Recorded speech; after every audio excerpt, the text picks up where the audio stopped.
नमस्कार। आर्टिकल 370 में हुए बदलावों के बाद एक मुद्दा जो बार बार चर्चा में आता है वो है पीओके, यानी पाकिस्तान अधिकृत कश्मीर। तो आज हम इसी बेहद जरूरी और संवेदनशील विषय की गहराइयों में उतरेंगे। आखिर ये पीओके है क्या?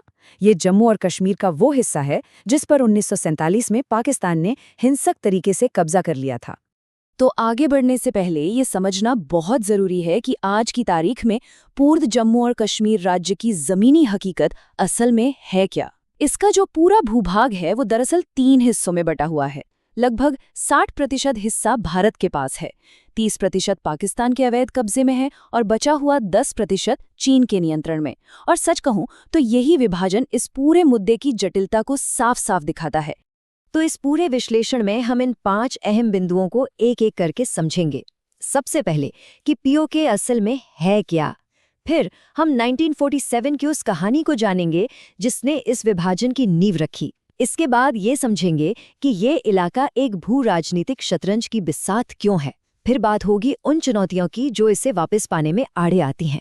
और आखिर में हम भारत के पास मौजूद विकल्पों पर भी नजर डालेंगे। चलिए तो शुरू करते हैं हमारे पहले सवाल से। पीओके आखिर है क्या? अक्सर लोग इसे एक ही हिस्सा समझते हैं, पर ऐसा है नहीं। पाकिस्तान ने इसे प्रशासनिक तौर पर 2 मुख्य इलाकों में बांट रखा है और दोनों की अपनी अपनी अलग पहचान है। अब इन दोनों हिस्सों के बीच का जो फर्क है वो वाकई में काफी दिलचस्प है। देखिए, एक तरफ है जिसे पाकिस्तान आज़ाद कश्मीर कहता है। इसकी राजधानी मुजफ्फराबाद है और इसे 10 जिलों में बांटा गया है। और फिर दूसरी तरफ है गिलगित बाल्टिस्तान। ये इलाका इससे 5 गुना ज्यादा बड़ा है। इसकी राजधानी गिलगित है और यह अपनी आसमान छूती पर्वत चोटियों और विशाल ग्लेशियरों का घर है। तो ये तो हुई मौजूदा हालात की बात। पर सवाल ये है कि ये विभाजन हुआ कैसे? इसके लिए हमें इतिहास के पन्नों को पलटना होगा। चलिए अब 1947 की उस कहानी को समझते हैं जिसने उस रेखा को जन्म दिया जिसे आज दुनिया नियंत्रण रेखा यानी LOC के नाम से जानती है।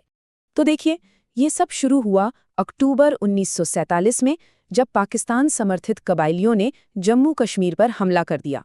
तब महाराजा हरि सिंह ने भारत से सैन्य मदद के लिए विलय पत्र पर हस्ताक्षर किए। इसके बाद भारत इस मुद्दे को संयुक्त राष्ट्र यानी UN में ले गया। UN ने जनमत संग्रह का सुझाव तो दिया, लेकिन वो कभी हो ही नहीं पाया क्योंकि पाकिस्तान ने अपनी सेना हटाने से इनकार कर दिया। फिर 1949 में कराची समझौते के तहत एक युद्ध विराम रेखा तय हुई। कहानी में एक और मोड़ तब आया जब 1963 में पाकिस्तान ने शक्सगाम घाटी चीन को दे दी और आखिर में 1972 के शिमला समझौते ने इसी युद्ध विराम रेखा को नियंत्रण रेखा यानी LOC का नाम दे दिया। तो ये समझना बहुत जरूरी है कि ये विलय पत्र यानी इंस्ट्रूमेंट ऑफ एक्सेशन ही वो कानूनी बुनियाद है जिसके आधार पर जम्मू और कश्मीर भारत का एक अभिन्न अंग बना। ये कोई मामूली कागज नहीं था। इस दस्तावेज के जरिए महाराजा हरि सिंह ने 3 मुख्य विषयों रक्षा, विदेश मामले और संचार का पूरा नियंत्रण भारत सरकार को सौंप दिया था। तो इतिहास तो हमने समझ लिया। अब वापस लौटते हैं आज के दौर में और ये देखते हैं कि आखिर ये इलाका सिर्फ एक जमीन का टुकड़ा क्यों नहीं है। पीओके असल में एक भू राजनीतिक शतरंज की बिसात की तरह है जहां कई देशों के सामरिक हित आपस में उलझे हुए हैं। तो आखिर इसका सामरिक महत्व इतना ज्यादा क्यों है? देखिए, पहली बात तो है इसकी लोकेशन। इसकी सरहदें 3 देशों से मिलती हैं, पाकिस्तान, अफगानिस्तान और चीन के शिनजियांग प्रांत से। दूसरा, ये ताज़े पानी, सोने और कोयले जैसे कुदरती खजानों से भरा पड़ा है। तीसरा और सबसे बड़ा पॉइंट है चीन पाकिस्तान इकोनॉमिक कॉरिडोर यानी CPEC, जो इसी इलाके से होकर गुजरता है। और हाँ, ये भारत के लिए सेंट्रल एशिया तक पहुंचने का एक सीधा रास्ता भी बन सकता है।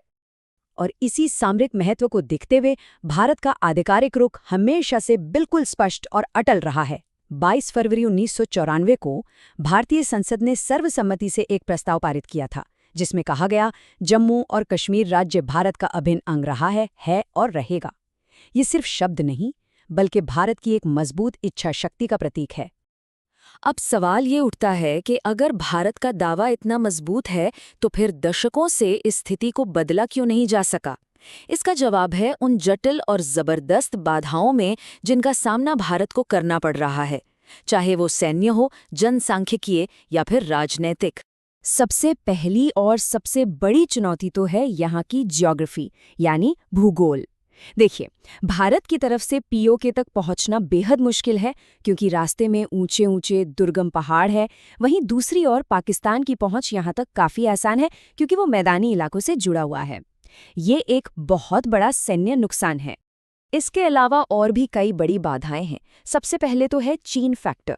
सीपेक में चीन का इतना ज़्यादा निवेश है कि किसी भी टकराव की सूरत में उसके हित सीधे तौर पर जुड़ जाते हैं। दूसरी बड़ी बात, भारत, पाकिस्तान और चीन तीनों ही परमाणु शक्तियां हैं, जो किसी भी संघर्ष के खतरे को कई गुना बढ़ा देती हैं। फिर वहाँ की स्थानीय जनसांख्यिकी भी है, जो दशकों में बदल गई है। और आखिर में भारत की पहले हमला नहीं करने की अपनी नीति भी एक अहम पहलू है। तो इन सब चुनौतियों को देखते हुए ये सवाल उठना लाजमी है कि क्या सैन्य कार्यवाही ही एकमात्र रास्ता है? जी नहीं। सैन्य एक्शन से हटकर भी कई ऐसे रणनीतिक विकल्प हैं जिन पर भारत आगे बढ़ सकता है।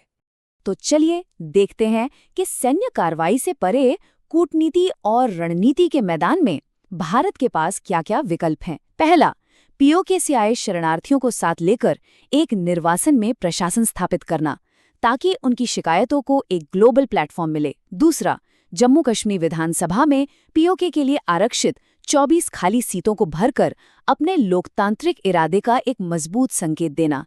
तीसरा, गिलगित बाल्टिस्तान से उठने वाली भारत समर्थक आवाज़ों को मंच देना और उन्हें सपोर्ट करना, ताकि पाकिस्तान के नैरेटिव को चुनौती दी जा सके।